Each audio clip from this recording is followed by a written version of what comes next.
नमो तस् भगवतो अरहतो सम्मा सम्बुद्धस्स। नमो तस् भगवतो अरहतो सम्मा सम्बुद्धस्स। नमो तस् भगवतो अरहतो सम्मा सम्बुद्धस्स। आज हम अष्टांग मार्ग के अंतर्गत राइट 8 पाथ के अंतर्गत सम्यक स्मृति अर्थात सही स्मृति, यहाँ सही प्रकार की होश या अवेयरनेस, जिसको राइट अवेयरनेस भी कहेंगे, उस पर चर्चा करने वाले हैं। तो इस पर चर्चा करने से पहले मैं आपको ये बता दूं कि हम 4 प्रकारों में होश को सीखेंगे। एक शरीर के प्रति, दूसरा वेदना के प्रति, तीसरा चित्त के प्रति और चौथा धम्म के प्रति। 4 प्रकार की अवेयरनेस हम सीखने वाले हैं। तो चारों का अपने अपनी जगह महत्वपूर्ण है। तो सम्यक स्मृति के संबंध में किस प्रकार कहा गया है कि स्मृतिवान जागृत विचार पूर्वक रहकर अपने आप में राग द्वेष को दूर कर प्रयत्नशील जागृत कायानुपस्सी होकर विहार करना। स्मृतिवान जागृत विचार पूर्वक रह के अपने आप में राग द्वेष को दूर कर प्रयत्नशील जागृत रहकर वेदना में वेदनानुपस्सी होकर विहार करना। स्मृतिवान जागृत विचार पूर्वक रहकर अपने आप में राग द्वेष को दूर कर प्रयत्नशील जागृत रहकर चित्त में चित्तानुपस्सी होकर विहार करना। स्मृतिवान जागृत विचार पूर्वक रहकर अपने आप में राग द्वेष को दूर कर प्रयत्नशील जागृत धम्म में धम्मानुपस्सी होकर विहार करना, ये सम्यक स्मृति है। अब इतना डिटेलाइज इसमें दिया है, इतना डिटेल दिया है, लेकिन अब किस प्रकार काय के प्रति कायानुपस्सी होकर विहार करना है, इसको हम समझेंगे। अब शब्द हम समझते हैं, बहुत बार सुनते हैं, प्रवचनों में सुनते हैं, लेकिन बहुत बार उसके अर्थ नहीं समझ पाते कि भाई कायानुपस्सना मतलब क्या है। अब ये बड़ा एक अलग वर्ड लगता है, जैसे हम किसी प्रवचन के अंदर में बैठे हुए हैं, किसी सम्माननीय भिक्षु द्वारा प्रवचन दिया जा रहा है, या हम कोई धर्म ग्रंथ पढ़ रहे हैं, धम्म का ग्रंथ पढ़ रहे हैं, और हमको समझाया जा रहा है और हम समझना भी चाहते हैं, लेकिन बहुत बार नहीं समझ में आता है। और नए नए जो लोग जो धम्म को जानना चाहते हैं, उनके तो दिमाग से ऊपर बात निकल जाती है, क्योंकि ये ऐसा सब्जेक्ट है कि उस सब्जेक्ट को थोड़ा गहराई से समझना होगा। तो ये जो 4 स्मृति प्रस्थान हैं, ये इसका उद्देश्य क्या है, सबसे पहले ये समझने वाली बात है। तो ये है सत्वों की विशुद्धि के लिए, शोक कष्ट के विनाश के लिए, दुख दुर्मनस्य के अतिक्रमण के लिए, न्याय की प्राप्ति के लिए, निब्बान का साक्षात्कार करने के लिए, और तथागत के लिए एकायन मार्ग, अकेला मार्ग है। तो कौन से 4 है? तो ये यहाँ पर जो बात वही कि काया में कायानुपस्सी होकर उद्योगशील अनुभव ज्ञान युक्त स्मृतिवान होकर इस संसार में लोभ यानी अभिज्ञा और दुर्मनस्य यानी दुख को हटाकर विहार करता है। तो इसी प्रकार वेदनाओं के लिए है, इसी प्रकार चित्त के लिए और इसी प्रकार धम्म के लिए भी है। तो पहला हम जो भाग देखने वाले हैं स्मृति प्रस्थान के अंदर में या सम्यक स्मृति के अंदर में वो है कायानुपश्यना। में काय का मतलब शरीर होता है और पश्यना का मतलब होता है देखना, पश्यना। तो काय को देखना, जागृत पूर्वक देखना, समझना। तो कायानुपश्यना के अंदर में पहला आता है आनापान। आनापान आता है, आनापान। काय को देखने के लिए सबसे पहले आनापान।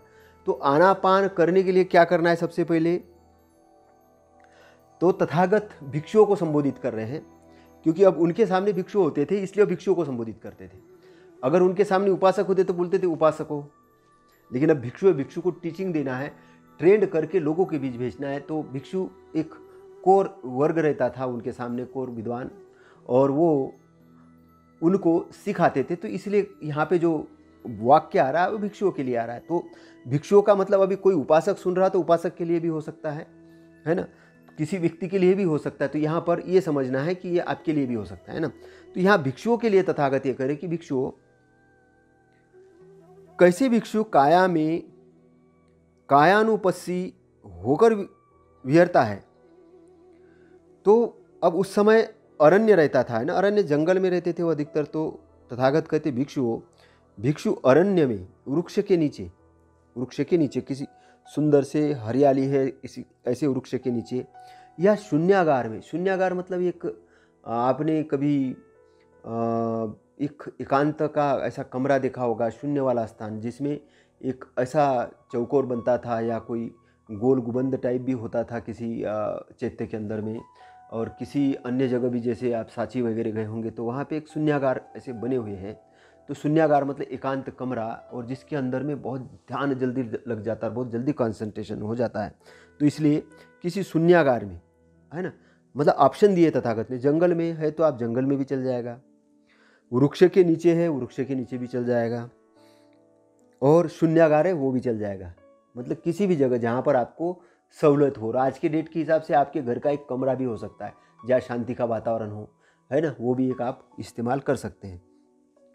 आसन मारकर, आसन मारना है ना। आसन मतलब आपने देखा होगा एक पैर दूसरे पैर पे रख के आसन मार के। शरीर को सीधा कर, शरीर को सीधा रखना है। अभी एक चीज़ समझना है, इसमें एक एक पॉइंट को मेरा ध्यान रखना है ना।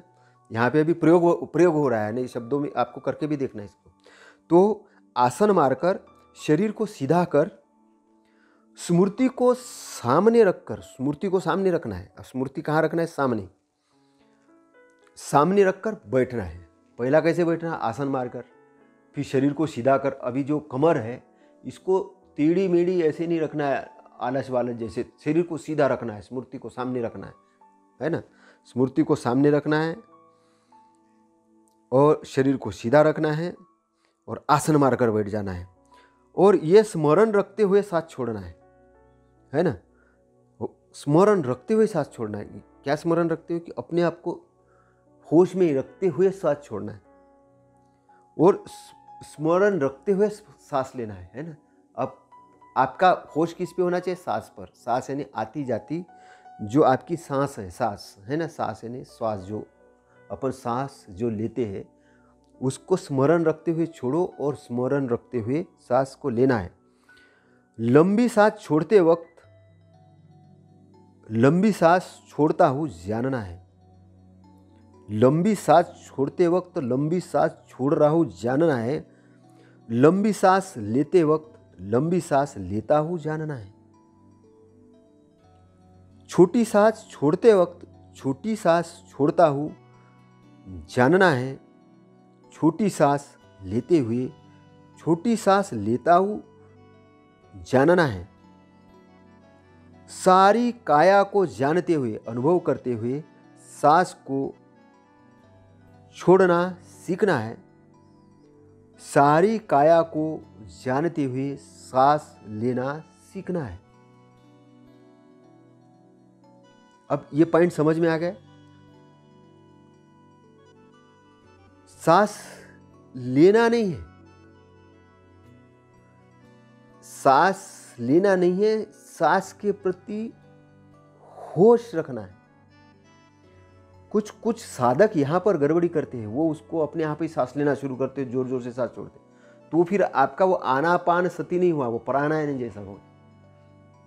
फिर आप उसमें इन्वॉल्व हो गए, फिर आपने अपनी चलाना शुरू कर दिया। आपको यह विटनेस होना, आपको जागृत होना है, होश में आना है, मतलब समझना। पद्मासन लगा के बैठ जाना है, शरीर को सीधा रखना है, आती जाती श्वास को देखना है, होश में रहना है, होश से लंबी सांस को लंबी देखना है, छोटी सांस को छोटी देखना है। फिर पूरी काया के प्रति, है ना, पूरी काया के प्रति, है ना, जानते हुए सांस लेना है, छोड़ना है। काया को जानते हुए ना, पूरी काया को। अब स्मृति है लेकिन पूरी काया में आपकी सांस जा रही, तो पूरी काया को देख रहे हैं आप, फिर सांस ले रहे, फिर सांस को छोड़ रहे हैं। काया के संस्कार को शांत करते हुए सांस छोड़ना सीखना है। काया के संस्कार को शांत करते हुए सांस लेना सीखना है। जैसे कि भिक्षु एक चतुर भ्रमकार या उसको खरातकार कहेंगे, अंतेवासी लंबे काष्ठ को रंगते समय लंबा रंगता हूँ जानता है, छोटे को रंगते समय छोटा रंगता हूँ जानता है। ऐसे ही भिक्षु लंबी सांस छोड़ते हुए, लंबी सांस लेते हुए, छोटी सांस छोड़ते हुए, छोटी सांस लेते हुए जानना है। जैसे कि कोई पेंट कर रहा है, मान के चलो किसी इसको, तो ये छोटा छोटा ब्रश जगह तो वो छोटा, लेकिन कहीं जगह दूसरी बड़ी जगह है तो अपन बड़े जगह पे तो बड़ी ब्रश लगाएंगे, बड़ा बड़ा ही करेंगे। तो अब लंबी सांस आ रही, लंबी सांस जानना है, छोटी सांस आ रही, छोटी सांस जानना है। लेकिन इसके पहले जो कहा गया है वो क्या कहा गया है? काया के संस्कार को शांत करते हुए, है ना, सांस लेना सीखना है ना। काया के संस्कार को शांत करते हुए सांस छोड़ना भी है, और काया के संस्कार को शांत करते हुए सांस लेना सीखना है। काया के जो संस्कार है उसको, संस्कार यानी क्या है? संस्कार यानी जो भी काया की आपको कोई दर्द हो रहा है, कुछ ये हो रहा है, ये संस्कार है ना, उसको शांत करते हुए, उसको शांत करते हुए सांस को लेना है और सांस को छोड़ना है। तो काय संस्कार को शांत करते हुए सांस लेना है और काय के संस्कार को शांत करते हुए श्वास को छोड़ना है। तो इस प्रकार क्या होता है कि काया के भीतरी भाग में कायानुपस्सी होकर विहार करता है। काया के भीतरी, अब काया के दो भाग है, एक भीतरी भाग है और एक अग्रभाग है। तो आपको सांस लेते हुए काया के भीतर में भी, है ना, भीतर में कहीं पर भी कुछ दर्द हो रहा है, कुछ भी हो रहा है, तो वो जो भी चीज़ हो रही है उसको शांत करते हुए सांस लेना है और शांत करते हुए सांस छोड़ना है। एक राउंड आपने ये लिया। अब दूसरा राउंड क्या है? काया के बाहरी भाग, कोई बाहरी भाग में जो संस्कार होंगे, कोई कहीं खुजलाहट हो रही, कहीं कुछ हो रहा है, उसको शांत करते हुए सांस को लेना है और सांस को छोड़ना है। मतलब दो पार्टीशन में है ना, एक तो इंटरनल और एक एक्सटर्नल। इस प्रकार क्या होगा? काया में समुदय यानी उत्पत्ति धम्म को देखता हुआ विहार करना है। काय में वे धम्म को देखता हुआ विहार करना है। तो काय के अंदर में जो भी उत्पन्न हो रहा उसको देखते हुए विहार करना है। काय में जो नष्ट हो रहा होगा उसको भी देखते हुए विहार करना है ना। कभी आपको दर्द भी उठ रहा है, कुछ खुजलाहट उठ रही है, लेकिन आप उसको देख रहे, विटनेस हो, उसको देखते हुए आपने, और फिर आपने उसको वे होते हुए भी देख रहे आप, वो कुछ समय बाद ऑटोमेटिक चला भी गया, तो आपने देखा उसकी अनित्यता को देखा। काय में समुदय वे यानी उत्पत्ति और विनाश धम्म को देखता हुआ विहार करता है। तो यहाँ पर जो काय के अंदर में समुदय यानी क्या हो रही, कोई चीज़ की उत्पत्ति हो रही, उसका विनाश भी हो रहा है, मतलब खत्म भी हो रही है। तो यह काय है स्मृति ज्ञान और स्मृति प्रमाण के लिए उपस्थित रहती है। तृष्णा आदि में क्या रहता है? अलग्न हो, मतलब संलग्न नहीं रहता, अलग्न हो, विहरता है। लोक में कुछ भी मैं और मेरा करके ग्रहण नहीं करता है। इस प्रकार भिक्षु काय बुद्धि रखते हुए विहार करता है। तो काय के प्रति जो उठ रहा है उसको वो अपना मैं और मेरा करके ग्रहण नहीं करता कि ये मैं हूं, उसकर संलग्न नहीं होता है ना। वो क्या रहता, अलग्न रहता, मतलब अलग रहता है। मैं और करके मेरा ग्रहण नहीं करता है, और मैं और करके मेरा ग्रहण न करके वो काय के प्रति जागृत होके विचरण करता है, विहरता है। इस प्रकार ये काया है वो अच्छी तरह से जानकर विहार करता। अब इसमें आता है इरियापथ।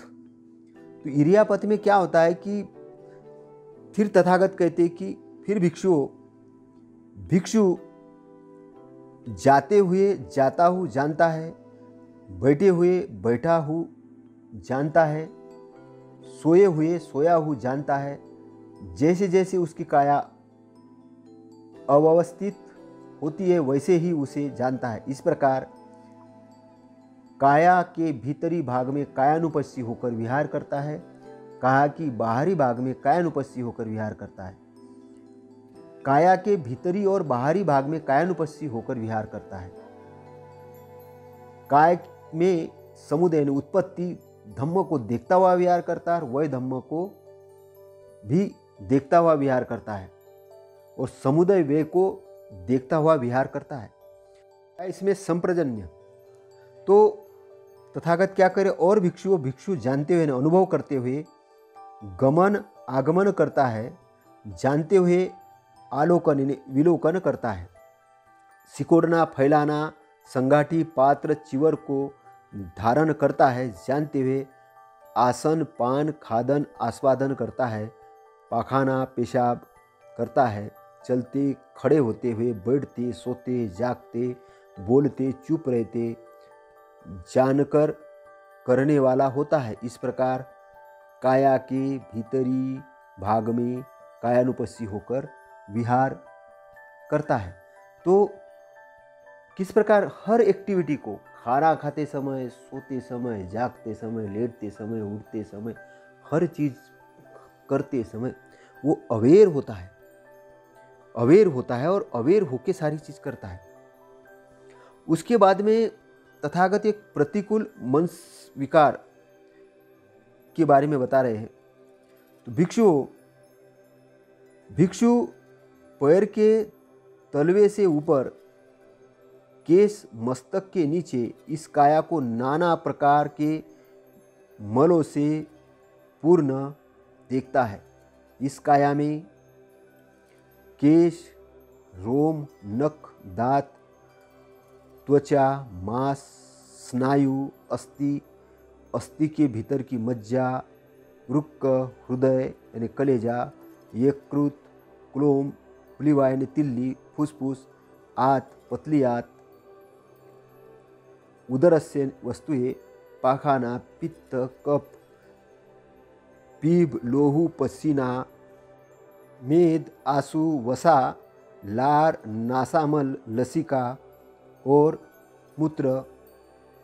जैसे भिक्षु नाना अनाज शाली ब्रीही अर्थात धान, मूंग, उड़द, तिल, तंडूल से दोनों मुखभरी डेहरी अर्थात मुढ़ोली पुटोली हो, उसको आँख वाला पुरुष खोलकर देखे, यह शाली है, यह ब्रीही है, यह मूंग है, यह उड़द है, यह तिल है, यह तंडुल है। इस प्रकार भिक्षु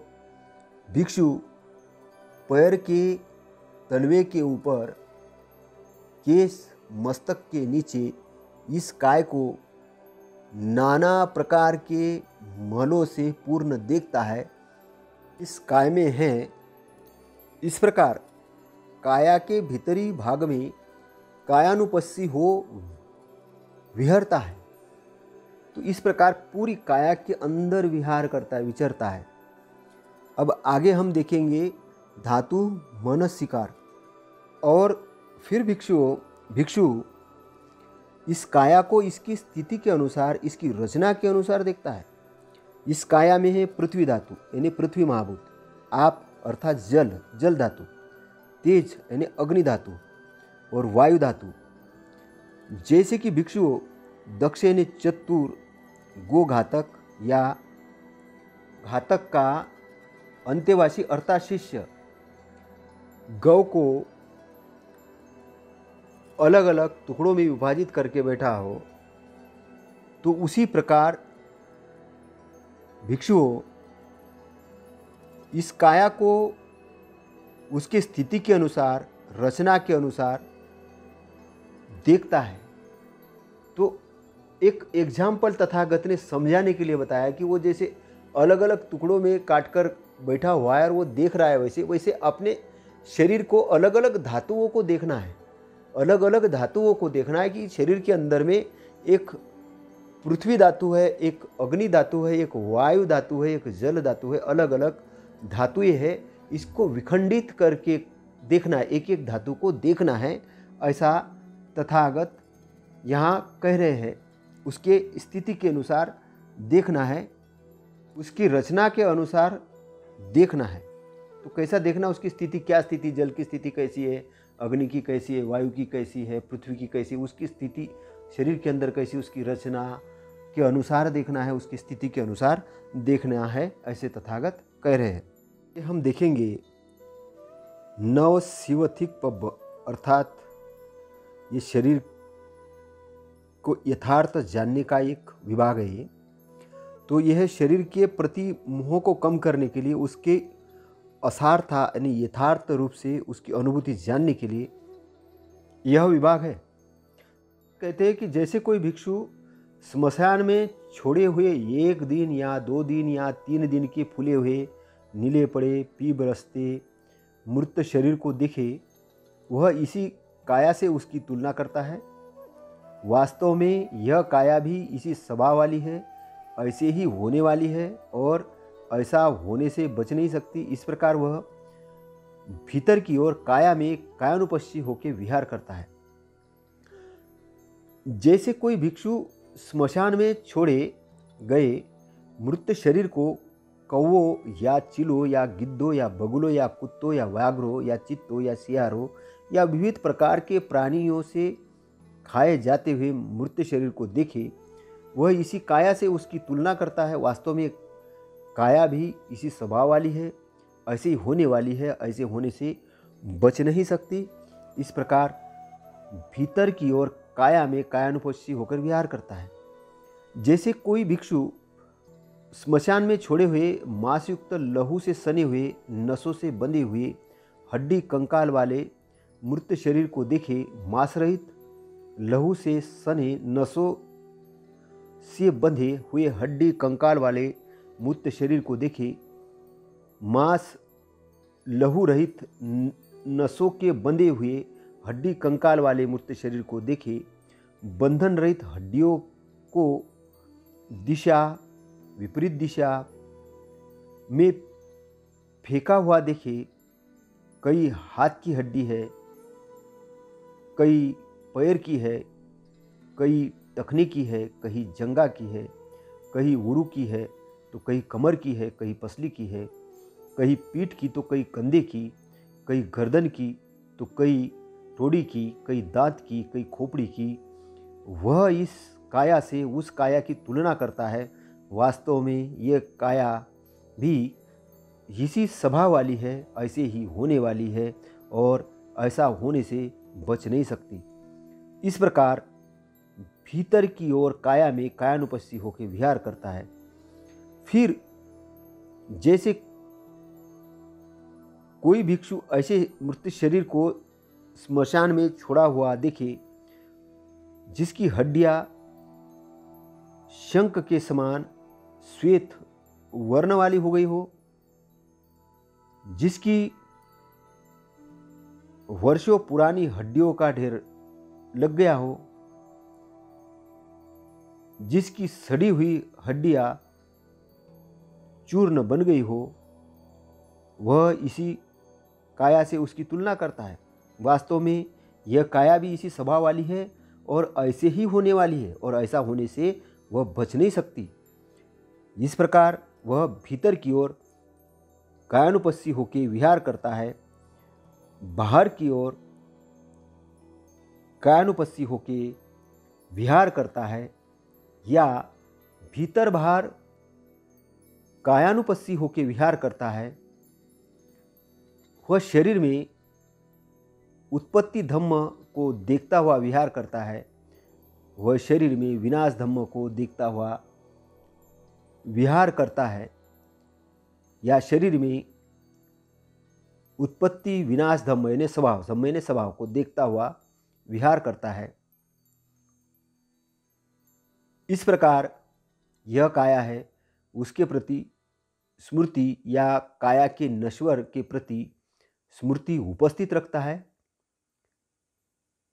इस लोक में किसी भी वस्तु को वह मैं और मेरा करके ग्रहण नहीं करता है, परिवर्तनशील मानता कि मैं हूँ और मेरी ऐसी चीज़ करके वो ग्रहण नहीं करता, उसको परिवर्तनशील मानता है। इस प्रकार भिक्षु कायानुपस्सी होकर विहार करता है। इस प्रकार जो भिक्षु है काया में कायानुपस्सी होकर विहार करता है। वेदनानुपश्यना, वेदना अनुपश्यना, वेदना को समझना, वेदना यानी फीलिंग। निकायों में वेदना को 3 तरीके से समझाया गया, सुख वेदना, दुख वेदना, न सुख और न दुख वेदना। कोई भिक्षु वेदना में वेदनानुपस्सी यानी वेदना को जानकर कैसे विहार करता है। यह भिक्षु सुख वेदना की अनुभूति करता है तो स्पष्ट रूप से जानता है कि मैं सुख वेदना की अनुभूति कर रहा हूँ। वो दुखद वेदना की अनुभूति करता है तो स्पष्ट रूप से जानता है कि मैं दुखद वेदना की अनुभूति कर रहा हूँ। अदुखद असुख वेदना की अनुभूति करता है तो स्पष्ट रूप से जानता है कि मैं अदुख असुख वेदना की अनुभूति कर रहा हूँ। या सामिस सुखद वेदना की अनुभूति करता है तो स्पष्ट रूप से जानता है कि मैं सामिस सुखद वेदना की अनुभूति कर रहा हूँ। सामिस यानी मांस सहित, और निरामिष यानी मांस रहित सुखद वेदना की अनुभूति करता है तो स्पष्ट रूप से जानता है कि मैं निरामिष सुखद वेदना की अनुभूति कर रहा हूँ। या सामित दुखद वेदना की अनुभूति करता है तो स्पष्ट रूप से जानता है कि मैं सामिष दुखद वेदना की अनुभूति कर रहा हूँ। या निरामिष दुखद वेदना की अनुभूति करता है तो स्पष्ट रूप से जानता है कि मैं निरामिष दुखद वेदना की अनुभूति कर रहा हूँ। सामिष अदुख असुखद वेदना की अनुभूति करता है तो स्पष्ट रूप से जानता है कि मैं निरामिष अदुखद असुखद वेदना की अनुभूति कर रहा हूँ। आमिष का जो अर्थ दिया है स आमिष भोग पदार्थ सहित। तो इस प्रकार भीतर की ओर यानी अंदर की ओर वेदना ने वेदनानुपस्सी होकर विहार करता है, या बाहर की ओर वेदनाओं में वेदनानुपस्सी होकर विहार करता है। मतलब पस्सी यानी वेदनाओं को जानकर विहार करता है। भीतर बाहर वेदना ने वेदनानुपस्सी होकर विहार करता है, या वह वेदनाओं की उत्पत्ति धम्म को देखता हुआ विहार करता है, या वेदनाओं की विनाश धम्म को देखता हुआ विहार करता है, या वह वेदनाओं में उत्पत्ति या विनाश धम्म को देखता हुआ विहार करता है। तो यहाँ धम्म का मतलब स्वभाव है ना, तो वेदनाओं की जो उत्पत्ति हो रही है उसका विनाश है उसको भी देखता हुआ विहार करता है। इस प्रकार ये वेदना है उसके प्रति या वेदनाओं के नश्वर के प्रति अपनी स्मृति उपस्थित रखता है, और इस लोक में किसी भी वस्तु को मैं और मेरा करके ग्रहण नहीं करता है, और इसलिए उसके बंधन में नहीं पड़ता है। वह भिक्षु अनाश्रित होकर वेदनाओं में वेदनानुपस्सी होकर विचरण करता है या विहार करता है, ऐसे तथागत कह रहे हैं। चित्तानुपस्सना, तो कैसे भिक्षु चित्त में चित्तानुपस्सना होकर विहार करता है। तो चित्तानुपस्सी होकर भिक्षु स्मृति को सामने उपस्थित कर विचरण करता है। भिक्षु चित्त में चित्तानुपस्सी होकर किस प्रकार से विचरण करता है, विहार करता है। चित्त रागयुक्त यानी मूर्तायुक्त होने पर स्पष्ट रूप से जानता है कि चित्त रागयुक्त है, या चित्त वितराग यानी मूर्ता से मुक्त है तो भी वह स्पष्ट रूप से जानता है कि चित्त वितराग है, या चित्त द्वेषयुक्त होने पर स्पष्ट रूप से जानता है कि चित्त द्वेषयुक्त है, या चित्त वितद्वेष यानी द्वेष से मुक्त होने पर स्पष्ट रूप से जानता है कि चित्त वितद्वेष है, या चित्त मोहयुक्त यानी मूर्तायुक्त होने पर स्पष्ट रूप से जानता है कि चित्त मूर्तायुक्त है, या चित्त वितमोह यानी मूर्ता से रहित है तो स्पष्ट रूप से जानता है कि चित्त वितमोह है। चित्त संक्षिप्त है तब यानी संक्षिप्त यानी छोटा होने पर जानता है कि चित्त संक्षिप्त है। चित्त विक्षिप्त होने पर स्पष्ट रूप से जानता है कि चित्त विक्षिप्त है। चित्त महागत यानी बहुत ऊंचा होने पर स्पष्ट रूप से जानता है कि चित्त महागत है। चित्त अमहागत यानी छोटा होने पर स्पष्ट रूप से जानता है कि चित्त अमहागत है। चित्त सउत्तर होने पर स्पष्ट रूप से जानता है कि चित्त सउत्तर है, या चित्त अनुत्तर होने पर स्पष्ट रूप से जानता है कि चित्त अनुत्तर है, या चित्त समाहित यानी एकाग्रचित्त होने पर स्पष्ट रूप से जानता है कि चित्त समाहित है, या चित्त असमाहित होने पर स्पष्ट रूप से जानता है कि चित्त असमाहित है। चित्त विमुक्त यानी आश्रव से मुक्त होने पर स्पष्ट रूप से जानता है कि चित्त विमुक्त है। चित्त अविमुक्त होने पर स्पष्ट रूप से जानता है कि चित्त अविमुक्त है। इस प्रकार भीतर की ओर चित्त में चित्तानुपास्य होकर विहार करता है, या बाहर की ओर चित्त में चित्तानुपस्सी होकर विहार करता है। चित्तानुपस्सी चित्त के प्रति जानकर है ना विहार करता है, या भीतर बाहर चित्त में चित्तानुपस्सी होकर विहार करता है। चित्त में उत्पत्ति धम्म को देखता हुआ विहार करता है, या चित्त में विनाश धम्म को देखता हुआ विहार करता है। चित्त में उत्पत्ति और विनाश धम्म यानी स्वभाव, धम्म यानी स्वभाव है ना, उत्पत्ति या विनाश धम्म को देखता हुआ विहार करता है तो विचरण करता है। इस प्रकार भीतर की ओर चित्त में चित्तानुपस्सी होकर विहार करता है, या बाहर की ओर चित्त में चित्तानुपस्सी होकर विहार करता है, या भीतर बाहर चित्त में चित्तानुपस्सी होकर विहार करता है, या यह चित्त उत्पत्ति धम्म को देखता हुआ विहार करता है, या चित्त में विनाश धम्म को देखता हुआ विहार करता है, या उत्पत्ति विनाश धम्मों को देखता हुआ विहार करता है। इस प्रकार यह चित्त है उसके प्रति स्मृति उपस्थित रखता है। इस लोक में किसी भी वस्तु को मैं और मेरा समझकर ग्रहण नहीं करता है और उसके बंधन में नहीं पड़ता है।